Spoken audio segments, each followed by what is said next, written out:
Shalom, banyak orang berpikir gini, Yesus punya kemurahan yang luar biasa ketika di dunia. Saya kan beda. Pagi ini saya berikan satu renungan. Anda memiliki kemurahan yang sama seperti yang Yesus miliki ketika Yesus ada di dunia.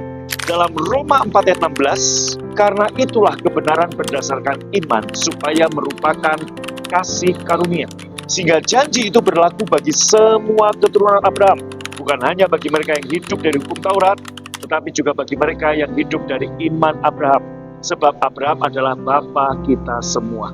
Kasih karunia Bapa adalah kemurahannya yang tidak layak kita terima. Tidak kita upayakan dan tidak kita terima karena jasa kita. Dan karena kemurahan itu tidak diupayakan dan bukan karena jasa kita, kita semua layak untuk menerima kemurahan Tuhan. Tetapi bagaimana kita dapat hidup di dalam kemurahan Tuhan? Sama seperti kata sandi, password, atau PIN memberikan Anda akses ke program komputer atau ke m-banking. Iman itulah passwordnya, iman itulah kata sandinya, iman itulah PIN-nya.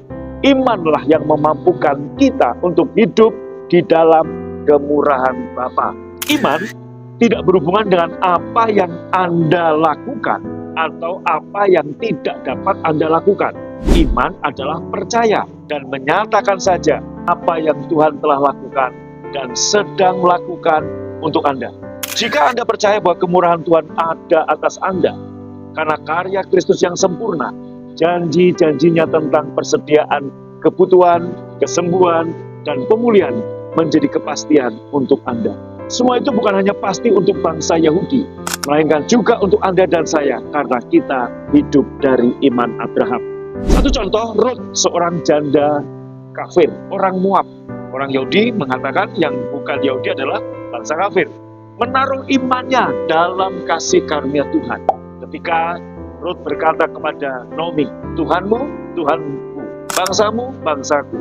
Ruth percaya dan menyatakan bahwa kemurahan Tuhan akan menuntunnya ke ladang yang tepat untuk memungut jelai, di mana ia akan menemukan kemurahan sang pemilik.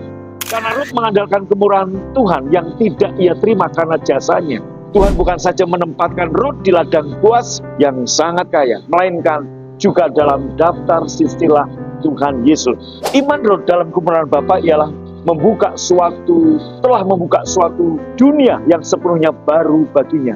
Ruth berubah dari orang miskin sekali, pemungut jelai atau pemulung hari ini, menjadi kaya raya.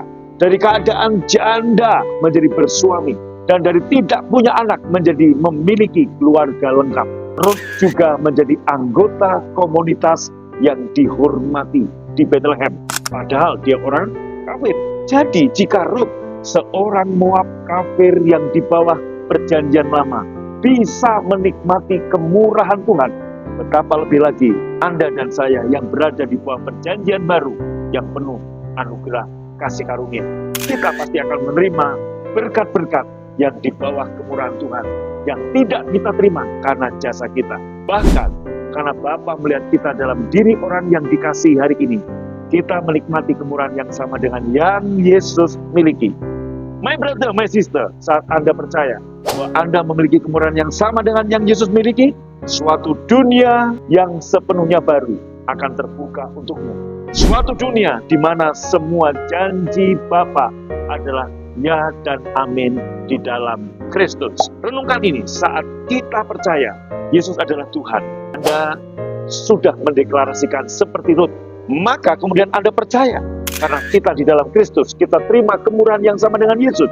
Maka perhatikan mulai hari ini, kemurahan Bapa atas Anda karena karya Kristus yang sempurna terjadi bagimu.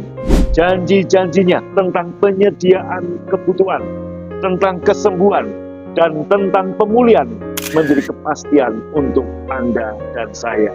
Amin. Untuk lebih lengkap, untuk Anda boleh mengenal kasih karunia, mari beribadah di gereja PFA yang mengajarkan Injil Yesus Kristus berdasarkan kasih karunia. Tuhan Yesus memberkati Anda. Amin.